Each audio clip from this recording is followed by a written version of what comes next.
இன்று சுமார் மில்லியன் ஆண்டுகளுக்கு முன்பு சத்திய யுகத்தில் ரம்பா என்ற அசுரனின் எரியும் சிதையில் அவரது மனைவி மகிஷி கோட்பாரி தன்னையும் தியாகம் செய்தபோது மகிஷாசுரனை தவிர இரத்த பீஜரும் அந்த எரியும் சிதையிலிருந்து வெளியே வந்தார். அவர் ரம்பாவே. முந்தைய பிறவியில் அக்னி தேவரின் மகிமையால் இந்த முறை அவர் முழு பிறவி எடுத்து இரத்த பீஜ ரூபத்தில் திரும்பினார். இரத்த பீஜ் மிகவும் புத்திசாலியாகவும் சக்தி வாய்ந்தவராகவும் இருந்தார். ஆனால் அவர் தனது பலத்தில் திருப்தியடையவில்லை.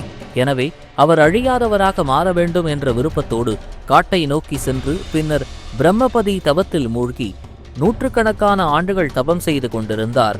ஆனால் இரத்த பீஜ் தனது தவத்திலிருந்து பின்வாங்கவில்லை. பிரம்மபதியை தனது தவத்தில் திருப்திப்படுத்த அவர் தொடர்ந்து தவத்தில் மூழ்கினார். இறுதியாக பிரம்மபதி இரத்த பீஜருக்கு முன்னால் தோன்ற வேண்டியிருந்தது. அதன் பிறகு பிரம்மபதி இரத்த பீஜை தனது ஆழ்ந்த தவத்திலிருந்து எழுப்பி தனது வடிவத்தை எடுத்து ஒரு வரம் கேட்கச் சொன்னார். பின்னர் இரத்த பீஜ் பிரம்மபீவருக்கு தனது ஆசீர்வாதங்களை வழங்கும் அதே வேளையில் நேரடியாக அழியாமையின் வரத்தை கேட்டதால் பிரம்மபீவும் ஆழ்ந்த சிந்தனையில் ஆழ்ந்தார். மிகுந்த யோசனைக்கு பிறகு பிரம்மபீவன் இரத்த பீஜருக்கு அழியாமை என்ற வரத்தை வழங்கவில்லை. ஆனால் அவர் இரத்த பீஜுக்கு ஒரு வரத்தை கொடுத்தார். உண்மையில் இந்த வரத்தின் போது இரத்த பீஜரின் உடலிலிருந்து வெளியேறும் ஒவ்வொரு துளி இரத்தத்தில் இருந்தும் பூமியுடனுமான தொடர்பால் அதிகமான இரத்த பீஜ் பிறக்கும். அதாவது இரத்த பீஜின் வளர்ச்சிக்கு வரம்பு இருக்காது. வரம் கொடுத்த பிறகு பிரம்மபீவன் மறைந்து விட்டார். அதன் பிறகு இரத்த பீஜ் நேரடியாக பாதாள லோகத்தில் உள்ள மகிஷி ஆட்சி செய்த ராஜ்யத்தை அடைந்தார். உண்மையில் முந்தைய பிறவியில் அவர் ரம்பாவாக இருந்தபோது மகிஷி அசுரர்களால் ஒன்றாக கொல்லப்பட்டார். இப்போது இதற்கு பழிவாங்க அவர் திரும்பி வந்து அவர்களின் ஷாம்ஷகாரா ஆனார். பின்னர் இரத்த பீஜ் மகிஷி பேரரசில் நிறைய வன்முறையை உருவாக்கினார். மகிஷிகளின் மன்னரான சமேத் ஷாம்சையும் அனைத்து முக்கிய மகிஷி வீரர்களையும் அவர் மட்டுமே கொன்றார். பின்னர் அவரே மீதமுள்ளவர்களின் ராஜாவாகி மகிஷிகளை பயமுறுத்தினார். இந்த செய்தி முழு பாதாள உலகிலும் பரவியது. இதன் காரணமாக பாதாள உலகத்தின் மிகப்பெரிய அசுரர்கள் கூட இரத்த பீஜை அவரது பெயரால் அழைக்கத் தொடங்கினர். இரத்த பீஜ் முழு பாதாள உலகத்தின் ஆட்சியாளராகிவிட்டார். நாட்கள் இப்படியே கடந்துவிட்டன. ஒரு நாள் இரத்த பீஜர் மகிஷாசுரனை நினைவு கூர்ந்தார். அவர் மகிஷாசுரனை கண்டுபிடிக்க பாதாள உலகத்தின் பிற ராஜ்யங்களை நோக்கி புறப்பட்டார். பல வருடங்களுக்கு முன்பு மகிஷாசுரன் 10 கைகள் கொண்ட ஒரு தேவியின் கைகளில் வீர மரணம் அடைந்ததை அவர் அறிந்தார். இதை கேட்டதும் இரத்த பீஜ் கோபமடைந்தார். பின்னர் தரையிலிருந்து வானம் வரை ஒரு பைத்தியக்காரனைப் போல துர்காதேவியை தேடத் தொடங்கினார். ஆனால் துர்காதேவியை எங்கும் கண்டுபிடிக்க முடியவில்லை. இரத்த பீஜர் பலமுறை கேட்டும் 10 கைகள் கொண்ட அந்த ராட்சத தெய்வம் திடீரென்று எங்கிருந்து வந்தது என்பதை எந்த அசுரனாலும் கண்டுபிடிக்க முடியவில்லை. அதன் பிறகு இரத்த பீஜ் ஆழ்ந்த சிந்தனையில் ஆழ்ந்தார். பின்னர் தேவர்களை வழிபடும் முனிவர்கள் 10 கைகளை கொண்ட அந்த தேவியை பற்றி ஏதாவது தெரிந்து கொள்வார்கள் என்று நினைத்தார். பின்னர் அவர் தனது அனைத்து அசுர வீரர்களையும் துர்காதேவியை கண்டுபிடிக்க முனிவர்களிடம் பெற்றார். அதன் பிறகு இரத்த பீஜின் அசுர வீரர்கள் 10 கைகளை கொண்ட அந்த தேவியை பற்றி முனிவர்களிடம் மிகவும் கொடூரமான முறையில் கேட்கத் தொடங்கினர். ஆனால் எந்த முனிவர்களிடமும் அவர்களின் கேள்விகளுக்கு எந்த பதிலும் இல்லை. துர்காதேவியை தேடும் இரத்த பீஜின் இந்த கொடிய தேடல் தொடர்ந்தது. மறுபுறம் மகராசி காஷ்யப் மற்றும் தனுவின் 2 மகன்களான ஷும் மற்றும் நிஷும் என்ற 2 அசுர சகோதரர்கள் பல ஆண்டுகளாக அமைதியான காட்டில் பிரம்மதேவின் தவத்தில் மூழ்கி இருந்தனர். பின்னர் திடீரென்று பிரம்மதேவ் ஷும் மற்றும் நிஷும் முன் தோன்றினார். அதன் பிறகு பிரம்மதேவ் அவர்களிடம் தங்களுக்கு வேண்டிய வரத்தை கேட்கச் சொன்னார். அதன் பிறகு மற்ற அரக்கர்களைப் போலவே ஷும் மற்றும் நிஷும் பிரம்மதேவரிடமிருந்து வரத்தை கேட்டனர். அதற்கு பிரம்மதேவ் திட்டவட்டமாக மறுத்துவிட்டார். தியா ஜட்சல், ஷம் மற்றும் நிஷும் ஆகிய 2 சகோதரர்களும் பெண்களிடம் மிகவும் ஈர்க்கப்பட்டனர். மேலும் அவர்கள் பெண்களை சம்பூகரின் ஆடைகளாக மட்டுமே கருதினர். அதனால்தான் பிரம்மதேவ் இந்த 3 சகோதரர்களுக்கும் மகிஷாசுரனைப் போலவே கிட்டத்தட்ட ஒரே மாதிரியான வரத்தை வழங்கினார். அப்போது ஷும் மற்றும் நிஷும் ஆகியோரை கொல்வது மிகவும் சக்தி வாய்ந்த பெண்ணின் கைகளால் மட்டுமே சாத்தியமானது. இதற்கிடையில் இந்திரதேவ் தனது தனிப்பட்ட நம்பிக்கையின் காரணமாக ஷும் மற்றும் நிஷும்பின் மூத்த சகோதரரான நமுச்சை கொன்றார். சில ஆண்டுகளுக்கு பிறகு ஷும்ப் மற்றும் நிஷும் பாதாள லோகத்தில் உள்ள ராஜ்யத்திற்கு திரும்பி வந்து தங்கள் மூத்த சகோதரர் நமுச்சின் மரண செய்தியை கேட்டபோது அவர்களின் கோபத்திற்கு எல்லையே இல்லை. அதன் பிறகு அவர்கள் ஸ்வர்கலோகத்தை தாக்க முடிவு செய்தனர். பின்னர் ஷும்ப் நிஷும் தங்கள் அசுர படையுடன் ஸ்வர்கலோகை நோக்கி புறப்பட்டனர். இங்கு இந்திரதேவ் உட்பட அனைத்து கடவுள்களும் நடனத்தை ரசித்துக் கொண்டிருந்தனர். நிஷும்பன் உட்பட அனைத்து அசுரர்களின் வருகையும் தொடங்கியது. அதன் பிறகு தேவர்கள் இவ்வளவு பெரிய அசுர படையை கண்டு ஆச்சரியப்பட்டனர். தேவர்கள் அசுரர்களை எதிர்த்து போராட எழுந்து நின்றனர். ஆனால் போர் தொடங்குவதற்கு முன்பே நிஷும்பன் தனது கட்டுப்பாட்டை இழந்து இந்திரதேவை தனியாக தாக்கினான். அதன் பிறகு இந்திரதேவனுக்கும் நிஷும்பனுக்கும் இடையே கடுமையான போர் தொடங்கியது. இருவரும் ஒருவருக்கொருவர் சமமாக அடித்துக் கொண்டனர். இதனுடன் தேவர்கள் மற்றும் சும்பா உள்ளிட்ட அசுர படைகளும் தங்கள் எதிரிகள் வெற்றி பெறுவதற்காக காத்திருந்தன. நீண்ட அதிகார போருக்கும் மல்யுத்தத்திற்கும் பிறகு இந்திரதேவ் இறுதியாக நிஷும்பை தோற்கடித்தார். அதன் பிறகு சும்பா மற்றும் நிஷும்பா உள்ளிட்ட முழு அசுர படையின் நம்பிக்கையும் போருக்கு முன்பே அசைக்கப்பட்டது. மேலும் இந்திரதேவ் வெற்றியடைந்தார். தேவர்களுடன் அசுரர்களின் போர் தொடங்கியது. இந்த போரில் தேவர்கள் தங்கள் சக்திகளை வெளிப்படையாக காட்டினர். ஷும்பன் மற்றும் நிஷும்பன் மற்ற அசுரர்களுடன் சேர்ந்து முழு அசுர படையின் மீதும் மழையை பொழிந்ததால் அவர்கள் காயமடைந்தனர். அதன் பிறகு ஷும்பன் மற்றும் நிஷும்பன் தங்கள் ஆசீர்வதிக்கப்பட்ட சக்திகளை பயன்படுத்த தொடங்கினர். அவை தேவர்கள் மீது எந்த சிறப்பு விளைவையும் ஏற்படுத்தவில்லை. தேவர்கள் கூட அசுரர்களை கேலி செய்து சண்டையிடத் தொடங்கினர். ஷும்பன் மற்றும் நிஷும்பன் உள்ளிட்ட அசுர படைகள் அனைத்தும் தேவர்கள் முன் உதவியற்றவர்களாக தோன்றின. தேவர்கள் சிரித்துக்கொண்டே இருந்தனர். அசுரர்கள் போரில் முழுமையாக தோற்றுப்போகும் தருவாயில் இருந்தனர். திடீரென்று தோற்கடிக்கப்பட்ட அசுரர்களின் பின்னால் இருந்து ஒரு உரத்த சிரிப்பு சத்தம் வரத் தொடங்கியது. அதன் பிறகு அனைத்து தெய்வங்களும் அமைதியாகி சிறிது நேரம் யோசித்தனர். அதன் பிறகு ரக்தவீஜ் வந்தார். அவர் சிரித்துக் கொண்டே முன்னேறிச் சென்றார். தோற்கடிக்கப்பட்ட அனைத்து அசுரர்களிலும் நம்பிக்கையை எழுப்பினர். இறுதியாக தேவர்கள் முன் தோன்றினார். அவரது சிரிப்புடன் இந்திரனின் சிம்மாசனம் நடுங்கத் தொடங்கியது. அவரை பார்த்ததும் இந்திரதேவ் உட்பட அனைத்து தெய்வங்களும் நடுங்கத் தொடங்கினர். உண்மையில் ரக்தவீஜ் அந்த நேரத்தில் தனது முந்தைய ஜென்மத்தில் இந்திரதேவனால் கொல்லப்பட்ட தனது சகோதரர் கிரம்பிற்காக பழிவாங்க சொர்க்கத்திற்கு வந்திருந்தார். பின்னர் இந்திரதேவ் குபேரருக்கு ஒரு சமிக்கை அனுப்பினார். சில நொடிகளுள் குபேரன் தனது அனைத்து யக்ஷர்களுடன் சொர்க்கத்தில் தோன்றினார்.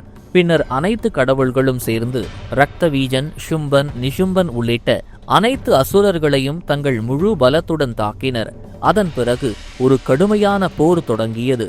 இந்த போரில் தேவர்களும் அசுரர்களும் சமமான உற்சாகத்தோடு போரிட்டனர். இங்கே ஷும்பனும் நிஷும்பனும் தேவர்களுக்கு எதிராக கடுமையான போரில் ஈடுபட்டிருந்தனர். ரக்தவீஜ் மட்டும் அனைத்து யக்ஷர்களின் பெயர்களையும் விரைவாக அழித்துக் கொண்டிருந்தார். போர் சிறிது காலம் தொடர்ந்தது. ஆனால் சிறிது காலத்திற்கு பிறகு தேவர்களின் அனைத்து யக்ஷ படைகளும் அழிக்கப்பட்டன. அசுரர்கள் இப்போரில் ஆதிக்கம் செலுத்தினர். அதன் பிறகு ரக்தவீஜ், ஷும்ப் மற்றும் நிஷும்ப் ஆகியோர் சேர்ந்து அனைத்து கடவுள்களையும் தாக்கினர். அதன் பிறகு ஷும்ப், நிஷும்ப் ஆகியோர் ரக்தவீச்சின் பலத்தால் சொர்க்கத்தை முழுமையாக வென்றனர். மேலும் இரத்த வீச்சால் மிகவும் ஈர்க்கப்பட்டனர்.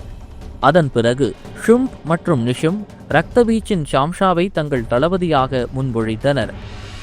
மேலும் அவர்களின் இரண்டு மிகவும் சக்தி வாய்ந்த அசுர சகோதரர்களான சாண்டோ மற்றும் முண்ட் ஆகியோரை கடவுள்களாக பின்தொடர்வதில் அவர்களுக்கு பின்னால் நிறுத்தினர்.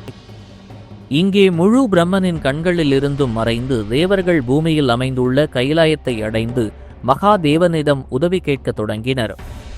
ஆனால் அந்நேரத்தில் மகாதேவ் தனது ஆழ்ந்த தியானத்தில் மூழ்கி இருந்தார். நீண்ட நேரம் உதவி கேட்டு மன்றாடிய போதிலும் மகாதேவ் தனது தியானத்தில் மூழ்கி இருந்தார். ஆனால் தேவி பார்வதி தனது குகையிலிருந்து வெளியே வந்தாள். தேவி பார்வதி தேவர்களிடம் உதவிக்காக அழுவதற்கான காரணத்தை கேட்டாள். அதன் பிறகு அனைத்து தேவர்களும் அவளிடம் எல்லாவற்றையும் சொல்லத் தொடங்கினர். பின்னர் அசுர சகோதரர்களான சந்த் மற்றும் முண்ட் இருவரும் கடவுள்களை சுமந்து கைலாயத்தை அடைந்து கடவுள்களின் அனைத்து உரையாடல்களையும் இரகசியமாக கேட்கத் தொடங்கினர். பின்னர் சந்த் மற்றும் முண்டின் கவனம் தேவி பார்வதியை நோக்கி திரும்பியது. அவன் சென்றான். அவன் கண்கள் திறந்தே இருந்தன. இவ்வளவு அழகான பெண்ணை அவன் இதுவரை பார்த்ததில்லை. அவரது முழு கவனமும் தெய்வங்களிலிருந்து விலகி பார்வதி தேவி மீது மட்டுமே கவனம் செலுத்தியது. அவனால் தாக்குப்பிடிக்க முடியவில்லை. பின்னர் அவன் கைலாயத்தை விட்டு ஓடிப்போய் தன் எஜமானர்களான சும்ப் மற்றும் நிசும்பன் முன்னிலையில் சொர்க்கத்தை அடைந்து அவர்களுக்கு பார்வதி தேவியின் அழகை விவரிக்க தொடங்கினான். இதை கேட்ட சும்பும் நிசும்பும் பார்வதி தேவியை சொர்க்கத்தின் ராணியாக்க வேண்டும் என்று கனவு காண தொடங்கினர். அதன் பிறகு பார்வதி தேவியின் முன்னிலையில் சும்பையும் நிசும்பையும் திருமணம் செய்து சொர்க்கத்தின் ராணியாக்க வேண்டும் என்ற நோக்கத்தோடு சந்த் மற்றும் முண்டை கைலாயத்திற்கு அனுப்பினர். இங்கே பார்வதி தேவி அனைத்து கடவுள்களுக்கும் மீண்டும் போரை எவ்வாறு நடத்துவது என்பதை விளக்கிக் கொண்டிருந்தாள். திடீரென்று சந்த் மற்றும் முண்டின் ஒரு பெரிய அசுர படை அங்கு வந்தது. சிவகணங்களை தோற்கடித்து முன்னோக்கி நகர்ந்த பிறகு மகாதேவின் புனித இடத்தில் நெருப்பு வெடித்தது. இதைக் கண்டு தேவர்கள் கோபமடைந்தனர். ஆனால் பார்வதி தேவி உடனடியாக அவர்களை அமைதிப்படுத்தினார்.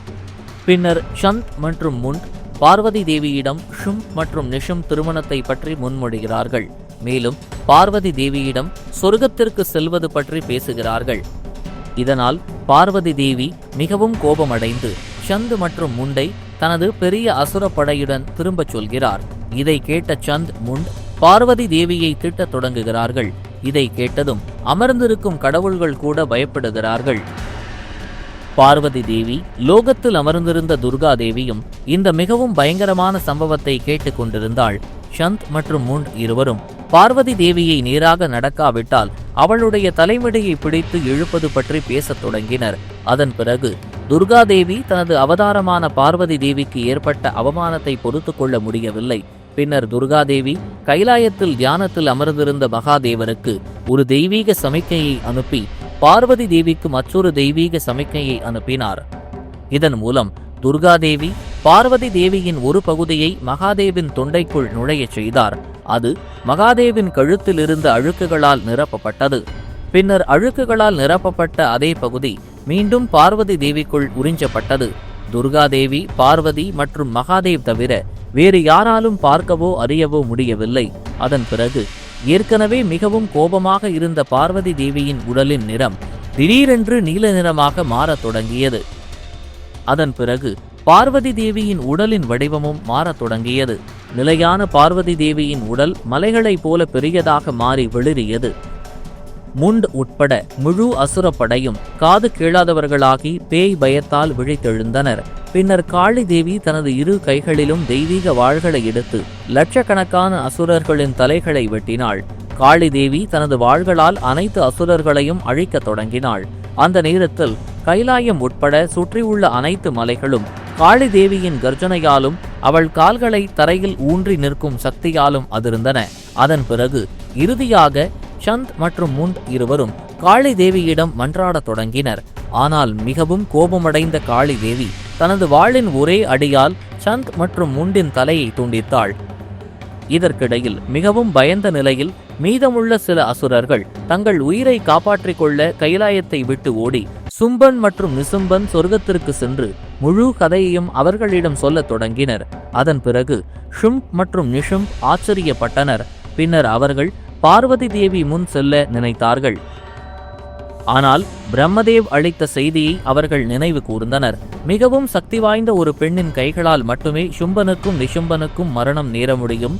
பார்வதி தேவியின் இந்த கடுமையான மற்றும் பயங்கரமான வடிவத்தின் விளக்கத்தை கேட்ட பிறகு தானும் அதே வடிவத்தை எடுத்து பின்னர் சும்பனுக்கும் நிஷும்பனிற்கும் தனது நண்பரும் தளபதியுமான பெரும் நாசக்காரரான இரத்த பீச்சை நினைவூட்டினார். பின்னர் அவர் பார்வதி தேவியின் இந்த கடுமையான கருப்பு வடிவத்தை இரத்த வீச்சின் மடியில் யார் கொண்டு வர முடியும் என்றும் தனது சக்தியால் பார்வதி தேவியை சொர்க்கத்திற்கு கொண்டு வர முடியும் என்றும் நினைத்தார். அதன் பிறகு அவர் இரத்த வீச்சை நினைவு கூர்ந்தார். சிறிது நேரத்திற்கு பிறகு இரத்த வீச் ஷும் நிஷும் முன் தோன்றி தன்னை சொர்க்கத்திற்கு அழைத்ததற்கான காரணத்தை கேட்டதால் ஷும் மற்றும் நிஷும் இரத்த வீச்சிடம் முழு கதையையும் கூறினர். இரத்த வீச்சிற்கு முன்னால் கோபமடைந்த பார்வதி தேவியை கட்டுப்படுத்தி சொர்க்கத்திற்கு அழைத்து வர முன்வந்தனர். அதன் பிறகு பார்வதி தேவியின் இந்த கடுமையான மற்றும் பயங்கரமான கருப்பு வடிவத்தின் விளக்கத்தை கேட்ட பிறகு ரக்தபீஜ் பார்வதி தேவியின் மீது சந்தேகம் கொண்டார். ஒருவேளை கடவுளை தேடுவது இங்கேயே முடிந்துவிடும் என்று நினைத்தார். இதற்கு பிறகு ரக்தபீஜ் ஷும்ப் நிஷும்ப் ஆகியோரின் திருமண முன்மொழிவை உடனடியாக ஏற்றுக்கொண்டு கைலாயத்திற்கு புறப்பட்டார். இங்கே கைலாயத்தில் காளிதேவி அமைதியடைந்து பார்வதி தேவியின் வடிவத்தில் திரும்பி வரும்போது திடீரென்று ரக்தபீஜ் கைலாயத்திற்கு வருகிறார். இதை பார்த்து அனைத்து கடவுள்களும் பயப்படுகிறார்கள். ரக்தபீஜ் பார்வதி தேவியை நோக்கி வந்து உரத்த சத்தம் எழுப்புகிறார். தனக்கு முன்னால் இருக்கும் கொடூரமான அரக்கனை பார்த்து பார்வதி தேவியின் ரத்தம் மீண்டும் கொதிக்க தொடங்குகிறது.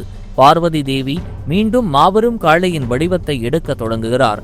பின்னர் ரக்தபீஜ் எவ்வளவு பெரிய உருவம் கொண்ட வீரனை தனக்கு முன்னால் பார்த்தபோது இது துர்கா மற்றும் இது காளி என்றும் புரிந்து கொண்டான். பின்னர் மகிஷாசுரனை பழிவாங்கும் நெருப்பில் எரியும் ரக்தபீஜும் பல வருடங்களாக தனக்குள் வளர்ந்து வரும் கோபத்தை தூண்டிவிட்டு தனது கடுமையான மற்றும் வெடிக்கும் நெருப்பால் காளி தேவியை தாக்குகிறார். ஆனால் அது காளி தேவியின் மீது எந்த விளைவையும் ஏற்படுத்தாது. மாறாக அவள் இன்னும் கோபப்படுகிறாள். அவள் எழுந்து நின்று தனது கூர்மையான மூக்குகளால் ரக்தபீச்சின் முகத்தை தாக்குகிறாள். ஆனால் ரக்தபீச்சின் முகத்தில் இருந்து வெளியேறும் இரத்த துளிகள் தரையை தொட்டவுடன் மேலும் இரத்த கொதிப்பு உண்டாகிறது. இதை கண்டு அனைத்து கடவுள்களும் ஆச்சரியப்படுகிறார்கள். காளி தேவி குஷாவில் எரிந்து தனது இரு கைகளிலும் தெய்வீக வாளை வெளிப்படுத்தி அனைத்து வடிவங்களிலிருந்தும் உருவாகும் இரத்த கொதிப்பாளர்களை தாக்கி அவர்களின் தலைகளை உடல்களிலிருந்து பிரிக்க தொடங்குகிறாள். ஆனால் இறப்பதற்கு பதிலாக எண்ணற்ற அளவில் இரத்த கொதிப்பாளர்கள் உருவாக தொடங்குகிறார்கள். பின்னர் காளி தேவி மேலும் 2 கரங்களை வெளிப்படுத்தி தனது 4 கரங்களால் அதிகபட்ச அளவில் உருவாகும் இரத்த கொதிப்புகளை அழிக்க தொடங்குகிறாள். காளி தேவி இப்படி இரத்த கொதிப்பாளர்களை அழித்து கொண்டே இருக்கிறாள். மேலும் இரத்த கொதிப்பாளர்கள் முன்பை விட அதிக எண்ணிக்கையில் உருவாகி கொண்டே இருக்கிறார்கள். இந்த போர் நீண்ட காலமாக நடந்து வந்தாலும் இதுவரை போரின் எந்த விளைவும் வெளிவரவில்லை. இந்த போர் மிகவும் பயங்கரமானது. போர் நீண்ட காலமாக நடந்து கொண்டிருந்தது. இந்திரன் உட்பட அனைத்து தேவர்களும் தைரியத்தை திரட்டி காளி தேவிக்கு உதவ முன்னோக்கி செல்ல முடிவு செய்தனர். தேவர்கள் போருக்கு முன்னேறியதும் காளி தேவி திரும்பி இந்த போரில் தலையிட வேண்டாம் என்று அனைத்து கடவுள்களையும் எச்சரிக்கை விடுத்தார். இதை கேட்டதும் அனைத்து தேவர்களும் காளி தேவியின் பயத்தின் காரணமாக அனைவரும் அதை பொறுத்து கொண்டு இந்த போரின் கொடூரமான காட்சியை பார்த்து கொண்டே இருந்தனர். இங்கே லட்சக்கணக்கான இரத்த வீஜர்கள் தங்கள் கைகளில் வாள்களை வெளிப்படுத்தி அவர்களுடன் காளி தேவியை சூழ்ந்து கொள்ள தொடங்கினர். பின்னர் காளி தேவி துர்காதேவியிடம் வாழ்த்தை பெற்றார்.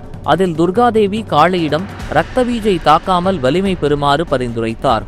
அதன் பிறகு லட்சக்கணக்கான இரத்த வீஜர்கள் சேர்ந்து தங்கள் கைகளில் வாள்களோடு காளி தேவியை தாக்கினர். தேவி காளி தனது வாள்களால் அனைத்து இரத்த வீஜர்களின் ஒவ்வொரு தாக்குதலையும் தடுத்து நிறுத்தினார். பின்னர் பல தாக்குதல்களுக்கு மத்தியில் காளி தேவி சத்தமாக கர்ஜித்து தனது அளவை ஒரு பிரம்மாண்டமான அளவிற்கு அதிகரித்தாள். மேலும் இந்த கர்ஜனை மிகவும் சத்தமாகவும் பயனுள்ளதாகவும் இருந்ததால் அதன் அடியில் அனைத்து இரத்த வீஜுகளும் சமநிலையற்றதாகி காற்றில் இங்கும் அங்கும் விழத் தொடங்கின.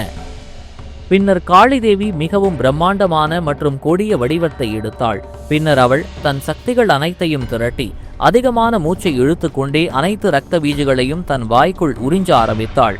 அவள் அவற்றை பச்சையாக மென்று அவற்றின் இரத்தத்தை குடிக்க ஆரம்பித்தாள்.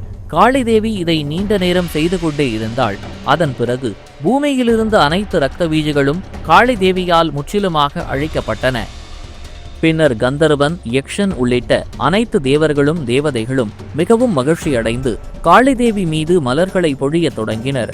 ஆனால் நிறைய நேரம் கடந்த பிறகும் காளி தேவியின் கோபம் தணியவில்லை. இந்த சிவ கோபத்தால் முழு பூமியையும் அழிக்க நெருப்பு அவரை நிரப்பியது. இதை கண்டு இந்திரதேவன் உட்பட அனைத்து தேவர்களும் கவலைப்பட்டனர். அப்போது அவருக்கு விஷ்ணுவின் நினைவு வந்தது. அதன் பிறகு பெண் விஷ்ணு கைலாயத்திற்கு வந்தார். மேலும் அனைத்து கடவுள்களும் காளி தேவியை விடுமாறு விஷ்ணுவிடம் மன்றாடத் தொடங்கினர். காளி தேவியை விடுவிப்பது தன்னால் முடியாத காரியம் என்றும் மகாதேவனுக்கு அது சாத்தியமான காரியம் என்றும் கூறினார். மேலும் ஸ்ரீ விஷ்ணு உட்பட அனைத்து கடவுள்களும் மகாதேவனை ஆழ்ந்த தியானத்திலிருந்து எழுப்பும்படி பிரார்த்தனை செய்ய தொடங்கினர். அதன் பிறகு மகாதேவ் கண்களை திறந்து விஷ்ணுவை வணங்கினார். கைலாயம் தனது கண்களால் அழிவுடன் சிதறி கிடப்பதை கண்டார். பின்னர் அனைத்து தேவர்களும் நடந்து கொண்டிருக்கும் விஷயத்தை மகாதேவனிடம் கூறினர். பின்னர் மகாதேவன் கண்கள் மிகப்பெரிய உயரத்தை எட்டிய பிரம்மாண்டமான காளிதேவி மீது விழுந்தன. பின்னர் மகாதேவ் தனது இடத்திலிருந்து மறைந்து தனது வடிவத்தை மாற்றி நேராக வந்து கொண்டிருந்த காளிதேவியின் அடையாளத்தில் படுத்து கொண்டார். அதன் பிறகு மிகவும் கோபமான நிலையில் நடந்து செல்லும் போது திடீரென காளிதேவியின் பாதக்குறி படுத்து கொண்டிருந்த மகாதேவரின் காலில் விழுந்தது. பின்னர் காளிதேவியின் கண்கள் அவள் காலடியில் படுத்திருந்த மகாதேவ் மீது விழுந்தவுடன் அவளுடைய கோபம் அனைத்தும் தணிந்து அவளும் தன் தவறை உணர்ந்தாள். மகாதேவர், தேவர்களும் சிவகணமும் கவலைப்பட்டால் மகாதேவர் பார்வதி தேவியை மீண்டும் சுய நினைவுக்கு கொண்டு வந்தார். இதை கண்ட அனைத்து தேவர்களும் கைலாஷும் மகிழ்ச்சியில் துள்ளி குதித்தனர். ஆனால் காளி அவதாரம் எடுத்ததால் பார்வதி தேவியின் நிறம் கருமையாகி பார்வதி தேவி கவலை கொள்ளத் தொடங்கினார். பின்னர் மகாதேவர் பார்வதி தேவிக்கு பிரம்மதேவரை நோக்கி தவம் செய்ய அறிவுறுத்தினார். அதன் பிறகு பார்வதி தேவி கைலாயத்திலிருந்து வெகு தொலைவில் உள்ள வேறு ஒரு மலையின் உச்சியில் அமர்ந்து பிரம்மாவின் தியானத்தில் மூழ்கினார். பார்வதி தேவி சில வருடங்கள் பிரம்மாவின் தவத்தில் மூழ்கி இருந்தார். பின்னர் ஒரு நாள் பிரம்மதேவர் பார்வதி தேவி முன் தோன்றி தனது வரத்தை கேட்கும்படி கேட்டார். அதன் பிறகு பார்வதி தேவி பிரம்மாவிடம் தனது அழகை திருப்பித் தருமாறு கேட்கத் தொடங்கினார். அதன் பிறகு காளி அவதாரத்தின் போது துர்காதேவியின் சக்தியும் சிவனின் விருப்பமும் இணைந்ததால் உருவான சக்தியை தந்திர சக்தியின் உதவியுடன் பார்வதி தேவி வெளியே எடுத்து பார்வதி தேவியின் உடலிலிருந்து பிரித்தார். இதன் விளைவாக பார்வதி தேவியின் தோற்றம் முன்பு போலவே ஆனது. பின்னர் பார்வதி தேவி மிகவும் மகிழ்ச்சியடைந்தார். பின்னர் பார்வதி தேவியின் உடலிலிருந்து வெளிப்பட்ட அந்த மிகவும் சக்தி வாய்ந்த சக்தி மிகப்பெரிய உயரம் கொண்ட ஒரு மிக அழகான போர்வீர பெண்ணாக மாறியது. மேலும் 2 அசுர சகோதரர்கள் வரும் வரை அவள் தியானத்தில் மூழ்கியிருந்தாள். ஏனென்றால் பிரம்மதேவர் நாளை வருவதை கண்டிருந்தார்.